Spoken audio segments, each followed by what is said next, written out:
Les ZAD de la Simonière fait partie de l'association de la Bretèche. Les ZAD est d'abord à vocation agricole. Pour finir, on a développé une activité de sous-traitance pour des entreprises, sous-traitance bien souvent industrielle. Et c'est là qu'on se rapproche du challenge Solitudiant.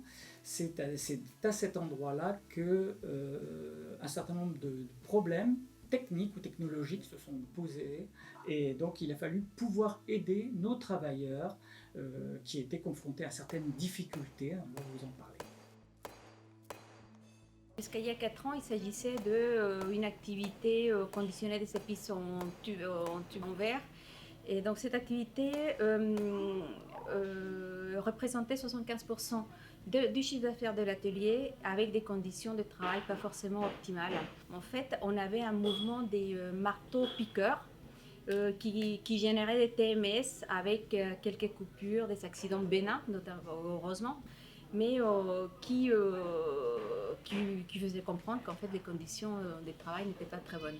À force qu'on tapait avec le bambou plus avec la protection, des fois t'en avais d'autres certains qui avaient des douleurs au niveau du poignet, des fois ça peut venir aussi au niveau du bras.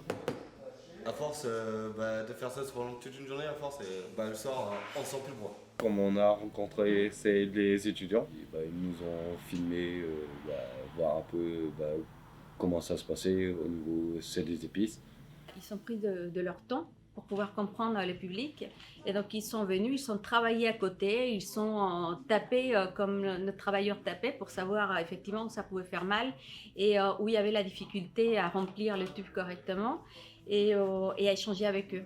Donc ça c'était pour comprendre la problématique, et ensuite ils ont fait des maquettes, ils ont apporté des solutions qui étaient plus ou moins viables, et donc ils ont essayé d'améliorer certaines conditions, certaines choses, et donc à la fin c'était vraiment une complicité qui s'était créée. Ils ont pu échanger, ils ont pu discuter, et les travailleurs étaient plus à l'aise avec les étudiants, et les étudiants plus rassurés avec les travailleurs. Quand on ne connaît pas le milieu social ou un milieu autre que celui où on a l'habitude de travailler, l'inconnu peut être compliqué. On avait défini trois axes principaux à travailler avec les 30 000 euros du prix, plus un investissement qui était prévu de l'État jusqu'à 15 000 euros. Alors la première partie, c'était la fabrication d'une machine mécanisée, et pour les travailleurs en fait. Donc le deuxième point, c'était l'aspiration, puisqu'en fait cette machine, on l'a travaillé sur le conditionnement d'épices en poudre. Donc la poudre étant très volatile, on a fait une demande en fait d'un système d'aspiration. Et le troisième point, c'était l'ergonomie. Donc table ergonomique, fauteuil ergonomique pour équiper les 4 postes. L'idée n'a jamais été de supprimer ou de faire une machine automatique, mais plutôt mécanisée. C'est une activité, c'est un savoir-faire qu'on a déjà depuis plus de 10 ans, un savoir-faire technique qu'on voulait garder avec toutes les différentes étapes et la technicité et les consignes à respecter.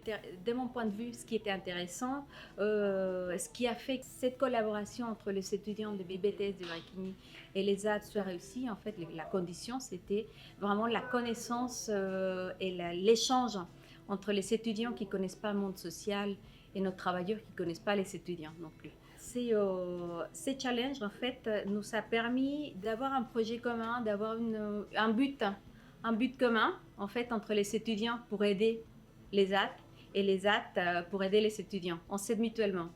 On aide à découvrir les milieux sociaux et les milieux du handicap. Et les étudiants nous permettent nous s'ouvrent à des connaissances auxquelles on n'a pas forcément accès. Et cet échange est vraiment très intéressant.